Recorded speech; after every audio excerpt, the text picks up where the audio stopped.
In order to become the president of Nigeria, nobody can argue there were deals that went on. And what he did was to play them against each other so that he You could are get a seat in alleging the that the presidency. President Tinubu, had a deal with the terrorists.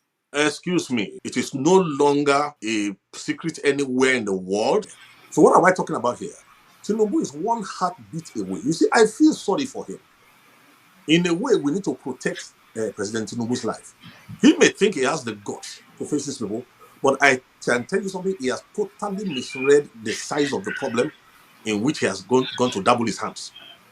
Okay, These so people, you said a lot of things. These are serious allegations. please, don't even bother. I'm the one talking. We are.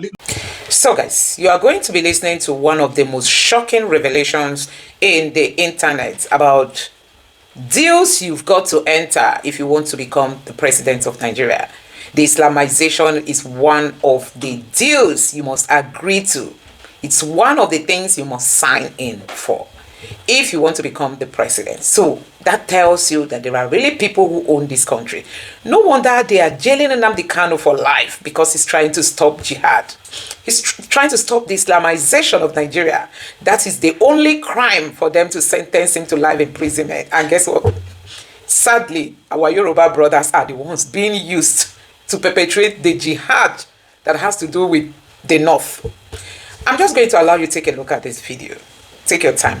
Watch this video just for you to know what is happening in the country. This is a security expert who has come out to boldly say he's not scared of what he's seeing, but he has to say it for the sake of the children unborn, that there are deals you must sign to for you to become the president of Nigeria. Tinubu's hands are tied, that he didn't know how deep the covenant is before he entered.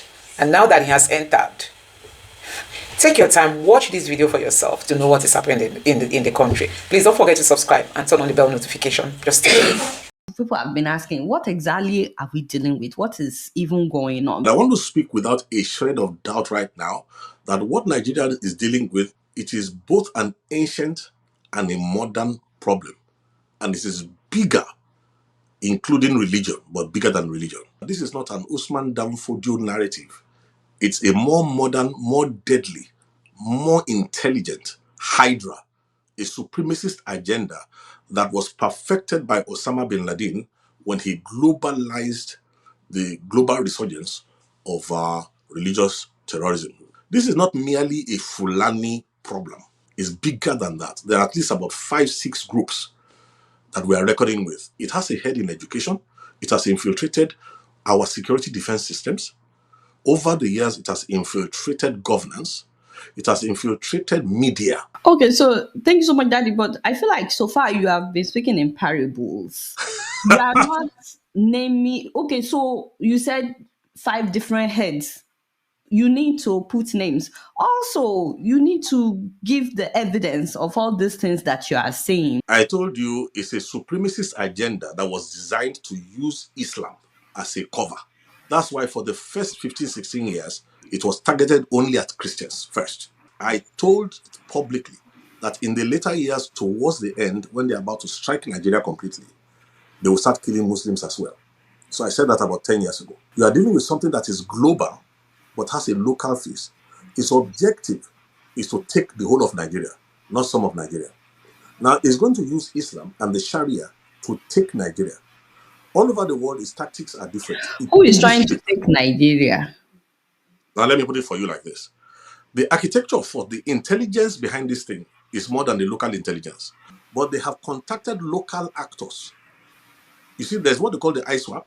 The Fulani is there. Then you have the Kanuri-dominated Boko Haram. Then you have Lakurawa, Ansaru, and all those other offshoots of the global template provided by Al-Qaeda. Many-headed, only one heart.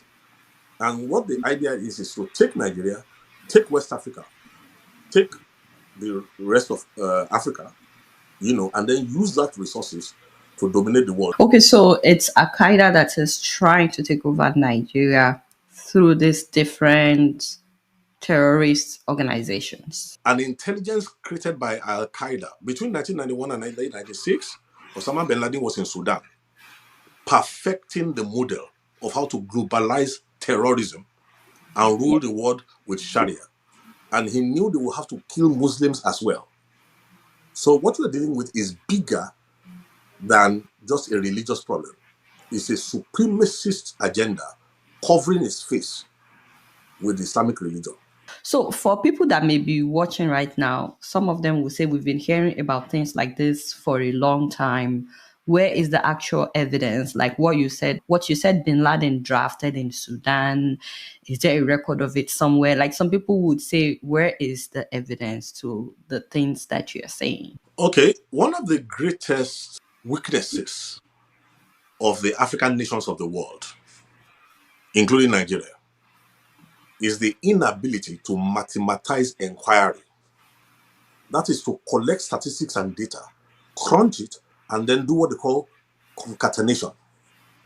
That is to join all the dots and use that to come to a conclusion and predict things that when they happen, you will not be surprised. If you follow the media in Nigeria over the past 20-something years, there's nothing I have said beforehand that did not come to pass, including when the color of the terrorist, the color skin of the terrorist is going to change in the latter hours, when they are bringing in people from the Maghreb and they're bringing in other people from outside of our borders.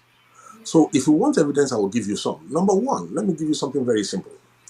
There's no place in the world that has responded to an already documented resurgence of global Islamism by claiming to arrest terrorists, and then you claim that you have de-radicalized them, and then you absorb them into the Nigerian army.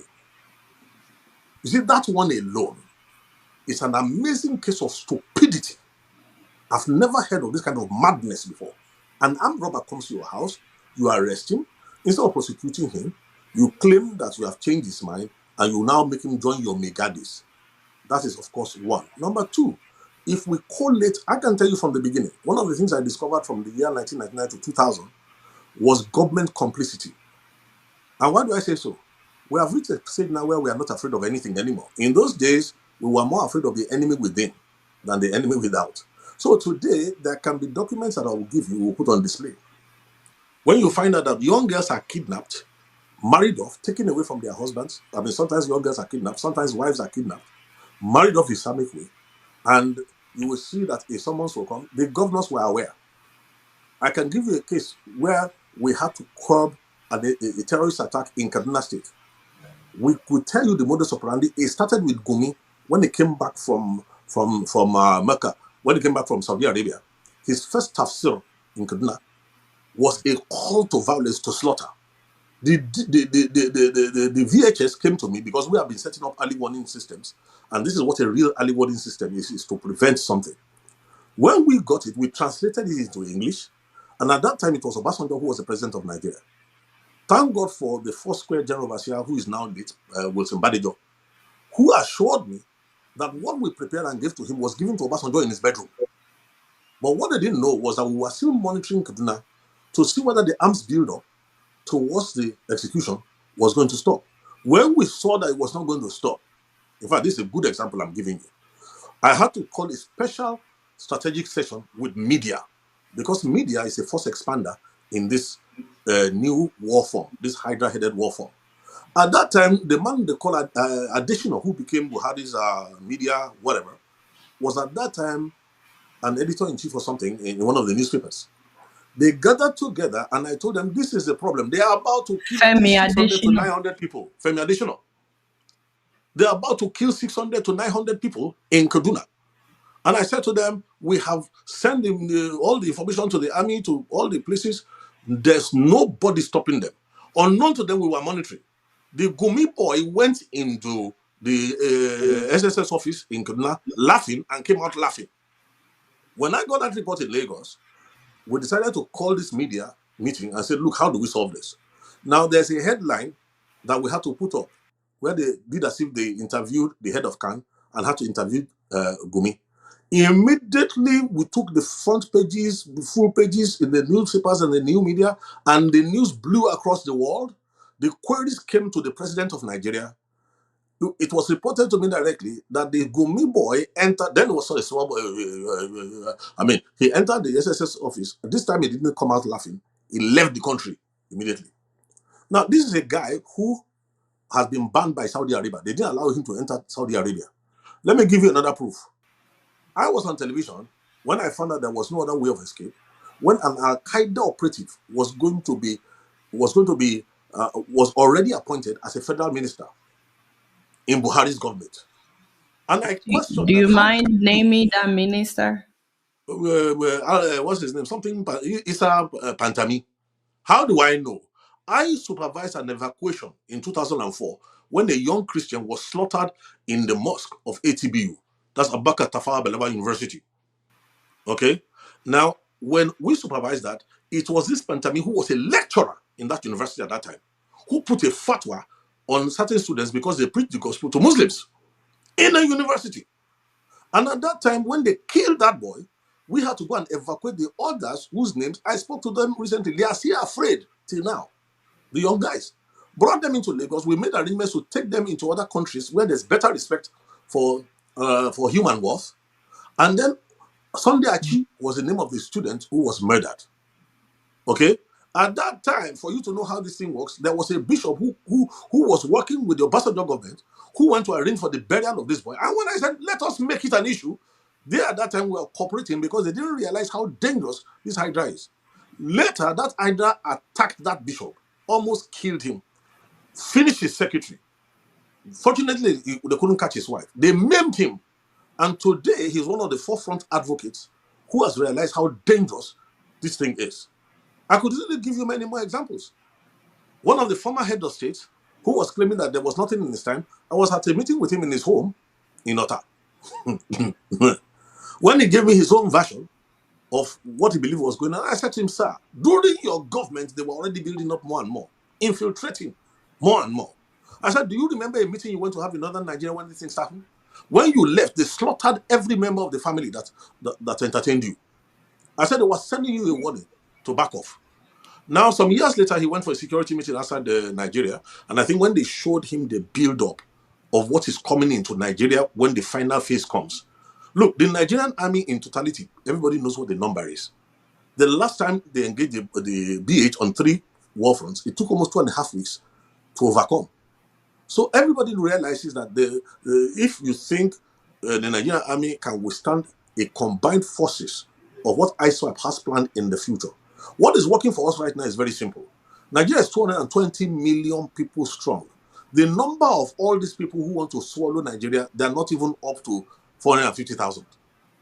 Now, the strength of this is, let me break one nonsense that is going all around. And this is what we have to be careful to counsel the US government about. Anybody who looks and thinks that the Fulani is a primary problem is a joker. The Fulani is not the primary problem. All the combined forces of all these people is not up to 400 and something million. Now, is it this ill-educated? 400-something thousand. Yes. All these ill-educated, all these, what can I say, anachronistic human beings who are wearing loincloth all over the whole place, do you think that they are the real problem? Listen, the Fulanis have told you that they were busy using their six when people came and gave them AK-47s and took their children to go and train. Why don't we realize that it's the intelligence that is arranging logistics, that is arranging safe passage for them? I have boys in the army. We used to pray for them. When they locate the enemy position in the Nigerian army, a signal comes from Abuja that they should not attack. The signal will be delayed. After 3 hours, they tell them, now go. The Boko Haram will have left that place. So what more proof are do we you need? saying that the Nigerian government is involved in what is What are you saying? Even Jonathan, before he left, openly said they are in my cabinet. Look, this thing has been known to collapse nations from within. So there's nothing new about what is going on in Nigeria. It's just like the architecture of thought. I would rather speak to the younger generation, the digital generation who understand programming. Because it looks as if the older generation don't have what it takes, don't have the understanding to acknowledge that there's a problem here. And let us come squarely. My eyes are on the president of Nigeria. He needs President to be careful. Tinubu? Yes. Listen to me. I have nothing against him personally, but I can tell you something that is very, very clear to anybody. Now, he is an astute, consummate politician, but he doesn't realize that there's a global problem that he's dealing with.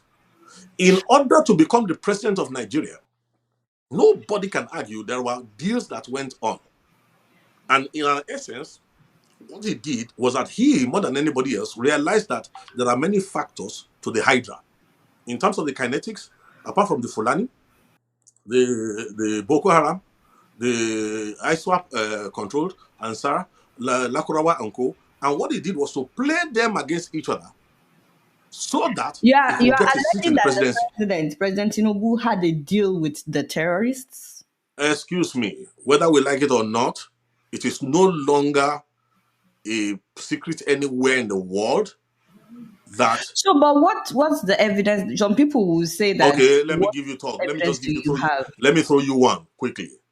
People don't realize that the Mandela bombing in Niger State, the Catholic church that was bombed in Niger State, the fellow who headed it actually was in Lagos, in Snake Island, 2 days, 3 days, and then traveled to northern Nigeria to take his team to execute. What does that tell you? Now, when he got into police custody, he was arrested and he miraculously escaped. When he escaped miraculously, where was he rearrested? Where did he take up refuge? He took up refuge in the lodge of a serving high-placed government official from Borno State, who happens to now be who? The vice president of Nigeria. So what am I talking about here? Tinubu is one heartbeat away. You see, I feel sorry for him. In a way, we need to protect President Tinubu's life.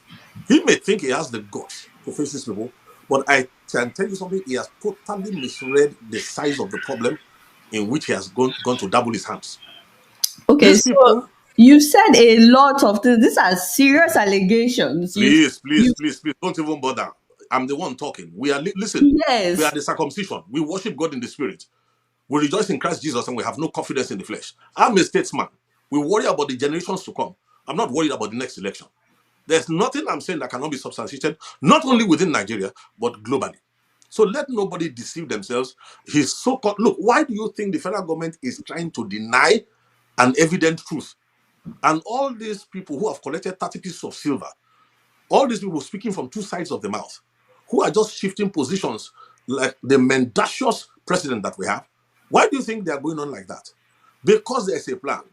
If this intervention had not come, and the president was allowed to go through his 8 years, who will he hand over the country to?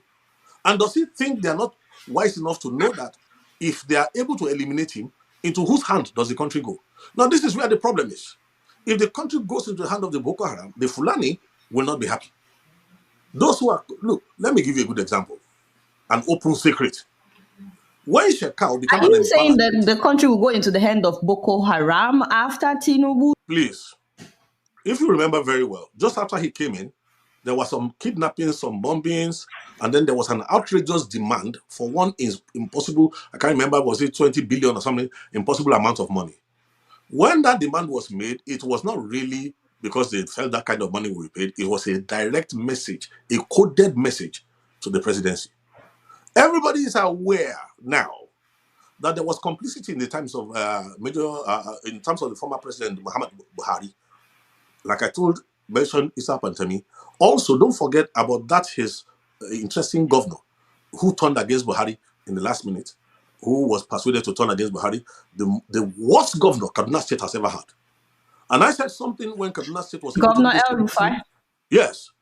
Look, let's not even go there. Go and look at his tweets in the earlier years. Go and look at his own open admission on television that he left Nigeria to neighboring countries to with money to go and sponsor the terrorists who had come to kill in Nigerian territory. Why did they have that kind of confidence then? Was because they knew they had entered governance. Now, as I'm speaking right now, listen, we need to reformat this country. And there's an opportunity that has come right now that if we mismanage this opportunity, let me tell you something, even God in heaven will look away when in the south part of Nigeria, in the eastern part of Nigeria, 13-year-old girls end up being raped. Look, there was a blogger recently who was being political, and I want to tell everybody prophetically right now what is coming up for those who refuse to face truth, those who refuse to give value to the lives of others. A young blogger recently said that there's no genocide, I'm a Christian, I don't feel threatened, long live P-Bat.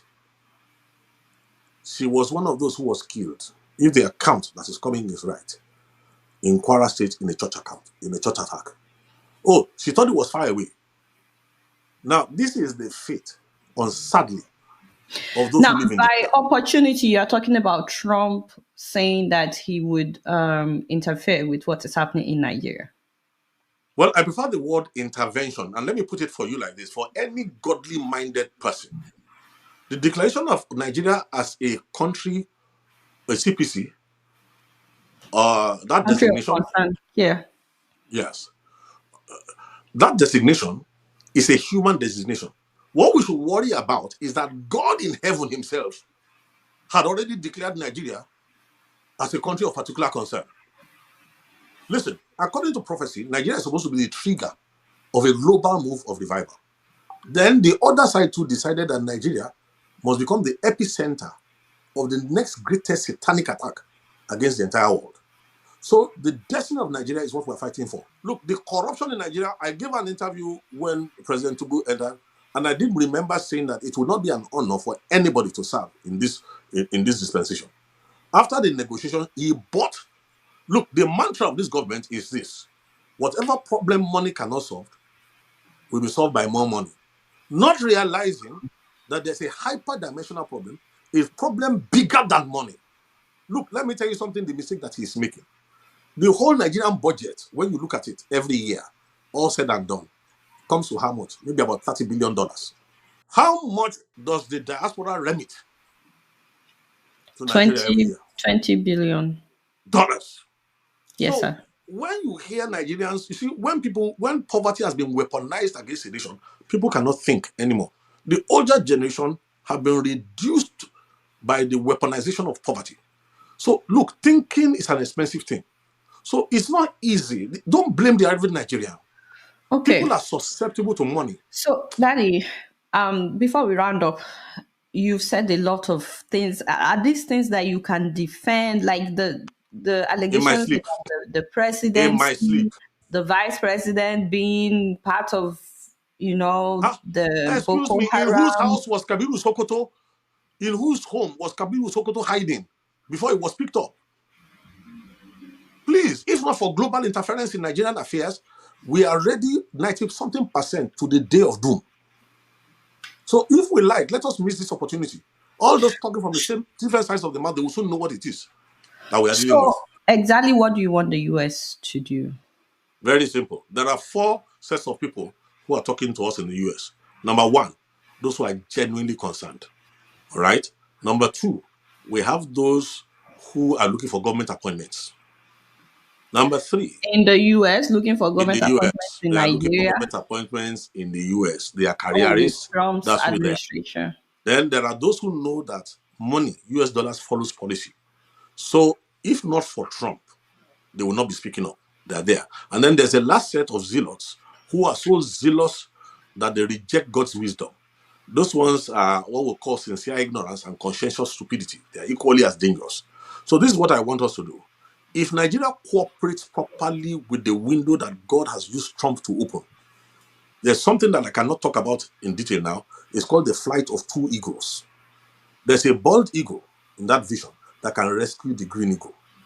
Now, if we are able to eliminate the unnecessary voices that are fouling the waters in America for us, both within those against us and those for us, and remain only the voices that are looking forward to the future of Nigeria, let me tell you what will come out of it. Number 1, Nigeria will become a nation.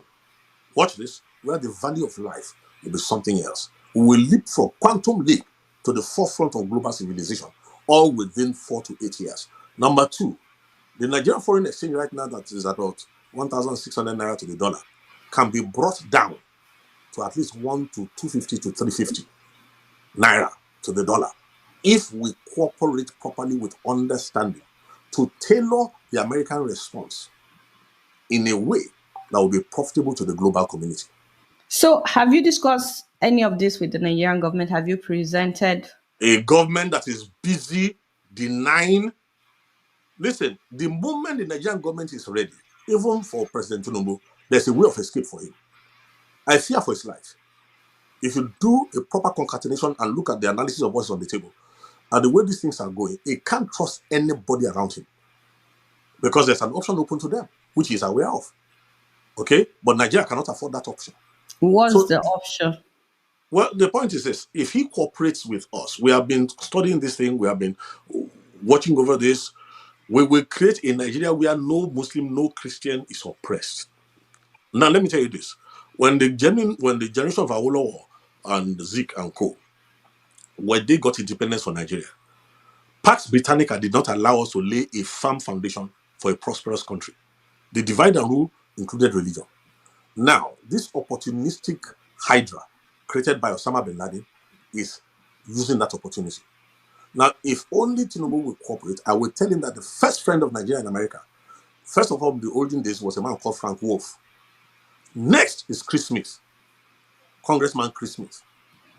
After him, we want to thank people like Louis Gohmert, we want to thank people like Ted Budd, Peter Ricketts, we want to thank people like Josh Hawley, we want to thank people like James Langford, then Ted Cruz. But most of all, this is better than any Nobel Peace Prize. We need to thank God for the two tweets that Donald Trump, they are prophetic. So, but they are since powerful. Trump said that he was going to get involved, the killing has actually gotten worse, and the government is not doing anything really. The young Well, government is not doing that anything. needed to happen to prove to the Nigerian that the government is so compromised, it does not care about your life. All it cares about is to win the next election, which will be the last election that is really democratic in Nigeria. This is a lot for people to digest. In the course of this half hour, you have implicated the president, the vice president, the entire cabinet, the military is compromised. A lot of these things, like the military being compromised and so on, people know. You've talked about El Rufai, you've talked about Sheikh Gumi, the minister that you mentioned, Issa Pantami. Issa Pantami, what does he want to respond? His articles were on the Al-Qaeda website, globally exposed in France, everywhere. All the intel that has been given to Nigeria from foreign nations has been neutralized by the Nigerian government all these years. Who can deny that? I'm really hoping that the Nigerian government will respond. I'm really hoping that they would respond to this. Please, we have gone past that level. Where we are now is how do we save Nigeria? How do we salvage the nation? How do we create a future for all our children across the entire nation? Don't let the blood of the people who have been slaughtered through the years, past more than 20-something years, we should not let their bloodshed be in vain. Unmerited suffering is often redemptive, and that's the way we should go now. Thank you so much, Reverend Ladi Peter Thompson, for your time. Now, should not be happening. There's no question about it that what is happening should not be happening. Children should not be picked from schools. We should not be traveling on the roads with our hearts in our minds. We should not be sleeping with one eye open. And we should not be in a country where we can't just travel where we want and go back where we want. And government cannot say that it is not their responsibility. They can say it if they like, but nobody agrees. That's why we have a government. They ask for our votes. We voted for them, at least so they said. They said we voted for them. Do the work. Keep us safe. You have all the money of Nigeria at your disposal to do whatever you like with it. It's those monies, those resources are not available to the ordinary Nigerian. Certainly not to the religious leaders, as far as I know. So I think the first thing we must agree is that there should be truth in this matter. The truth should be out that things are not correct. What is happening is not good, and let the government agree instead of all the time defending itself, denial. There is nothing wrong in Nigeria. There's nothing here that is not happening anywhere else. That's not helping us at all. It's not helping us at all, and they are not reflecting the mood and the feelings of the millions of Nigerians who are living in fear and anxieties. Not to talk of the millions who have suffered tremendously from insurgents and all kinds of violent criminals. Whether you begin to label them with religious titles, whether they are Muslims or Islamic or not, is another matter. But the fact remains that nobody can counteract that Nigerians are being killed. They are being killed, and we believe the government knows who are those killing Nigerians. And the government's duty is to stop them from killing Nigerians. And so far, we have not seen adequate action in this regard. My hope is that the noise that has been generated in the last 1 or 2 weeks from America, and the noise that the terrorists are also generating in Nigeria with the frequent actions that they are taking on our poor children. We hope that will wake up everybody who should be doing something to make sure that the country is safe. It is good that my president has suspended going to South Africa. That's what we expect from the president to do. Sit here and make sure that the country begins to get safe. We hear that the Minister of Defense has been sent back to his state to go and sort things out. But I hope they know things are wrong, not only in his state, in Katsina. The things are wrong all over the country. Benue State, Plateau State, even the federal capital, Niger State. There's problem everywhere. And I think if the government agrees that they have not done well, then they will look for help. Then they will take more different action. They will stop boasting and they will stop politicking. And they should stop thinking of 2027. Let them talk about 2025 and 26 so that we can survive until then. This is the feeling of most Nigerians. All right, Your Eminence, thank you so very much for the tone with which you have started the interview. But I'd like to ask, because you have clearly said that if the government admits that they have not done enough, they should seek help. And that's where I'll pick my question from. Donald Trump and America, has said that what is happening in Nigeria is genocide. And that if the government does not wake up to its responsibilities, America will have to come in to ensure that Christians are not being killed any further. But since Donald Trump made that statement, we saw what has happened. During the week alone, it's probably the worst week of the country this year in terms of the number of kidnappings and abductions and killings that has happened. And my question, therefore, would be, what sort of intervention do you think that Nigeria should seek now, particularly from the United States? Is it to have boots on the ground to assist us, or is it to share intelligence? How do you think that America should step in, sir? Well, no country is an island on its own. Even the great countries, when they reach certain situation, they call for help. They call it partnership. Obviously, there's nothing wrong for Nigeria to seek partnership with other countries to deal with a problem that is beyond their control. But before that can happen, the government will have to agree that it is beyond their control. For the moment, the government keeps saying, we are doing very well. And they are even telling us, the National Security Advisor was telling the Bishops' Conference when we went to the State House that everything is very well now in Nigeria. We were looking at him, wondering, what Nigeria is this man talking about? So, first of all, we must face the reality. If indeed the government says they are incapable of handling the situation, then they either seek for assistance or they step aside for someone else who can do, other people who can do better. But the problem I have is this. I am not so sure that our Nigerian government with our armed forces are incapable of dealing with this matter. I am not so sure. And we are hearing that indeed Nigeria could handle this matter if they put aside politicking, if they put aside tribal and religious sentiments and face criminals who are dealing with us. And we are all listening to all kinds of all kinds of stories that we are hearing about the plans of certain people to destabilize Nigeria for their own interests. But we believe government ought to know about these things and stop them. The problem we have, therefore, is, do we have a government that is incapable of keeping us safe? If that is so, what are they doing to keep us safe? There's no more room now for excuses, saying that, oh, there are foreign elements that are intervening and not allow us to work, or that we want to respect the religions of people. No, there's no more excuse. Nigerians should be able to move around safely within their country, and irrespective of your religion, irrespective of where you come from. Those who are speaking of genocide, that word, the last time we heard of genocide in Nigeria was during the Biafra War. And the Biafra propaganda then said that the federal government was committing genocide against the Biafras. That's the last time we heard that word. Now the word has become currency, that the government is either committing or permitting or facilitating genocide against Christians. Now, if anybody says that he is being killed, and he has evidence of his people being killed, I don't think it is helpful to say he should not talk or that he should not complain. Let people complain if they are not feeling well. When they talk of discrimination, which also ends up as persecution. They don't want to hear the word persecution. But there are people who feel they are under persecution. Let them speak and say what is happening, how they are being treated in wherever they are. Nigeria is a very complex country. We should not close our eyes and pretend that Christians are feeling the same way all over the country. We do know that there are parts of this nation where Christians are second-class citizens, and they have been shouting, nobody has been listening to them. I pray that God has given us opportunity now for everybody to speak his mind and to insist that in this country we are all equal. And there's no religion that has an advantage over another. We are not in an Islamic nation. There are Islamic nations in many parts of the world. Nigeria is not one of them. Let no one think that it is. And let no one behave and continue to behave as if it is.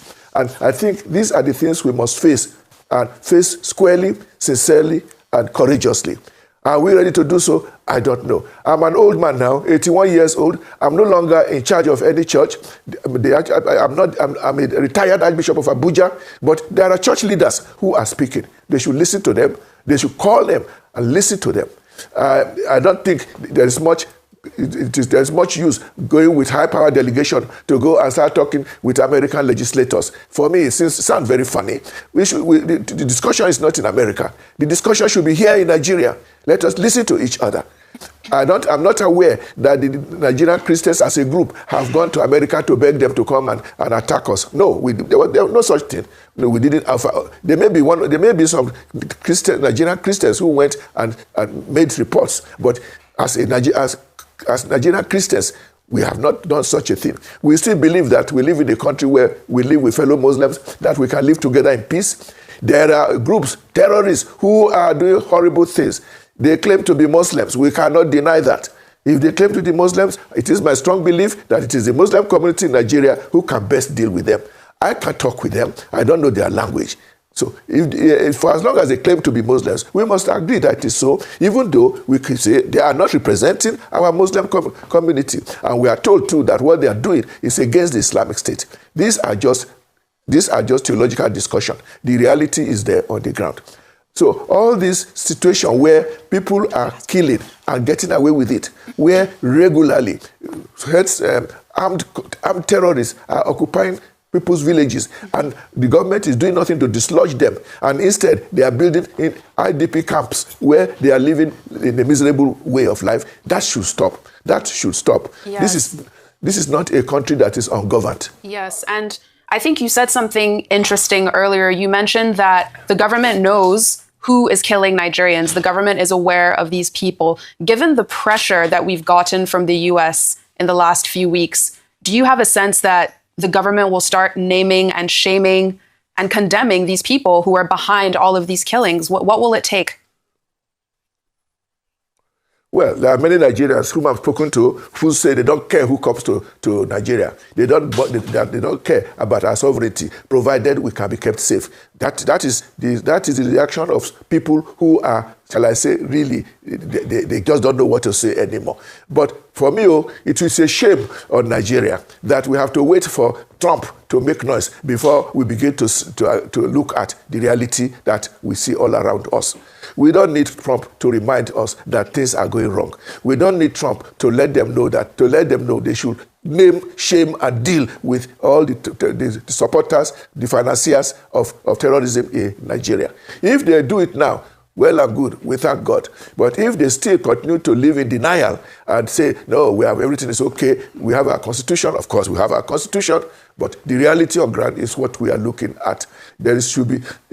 People should not be made unsafe in their homeland. It is not happening all over Nigeria. It is not happening all over Nigeria. It is happening in certain parts of Nigeria, but even one small part of Nigeria is Nigeria. And they have those who are facing the violence, those who are facing the attack. They have every right to cry that they are facing the attack. And if they cry even to their own political leaders and nobody's doing anything, they have every right to go all over the world and make noise that they are killing us and our government are not doing anything. I don't blame anybody for doing that, because first and foremost, survival is the first thing.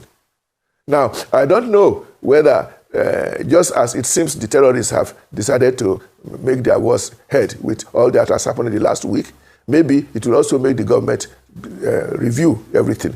Check your records, look at the files. Who are those people that have been named with proper evidence, and stop wondering whether you want to step on any toes, or whether you want to go, you want to do anything against your political allies.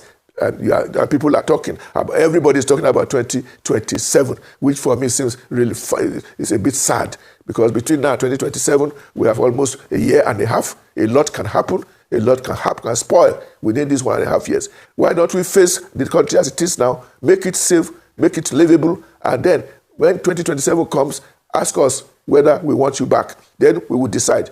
That is, if there's going to be an election, and a free and fair election. But before that, we must live in peace. Yes, Archbishop John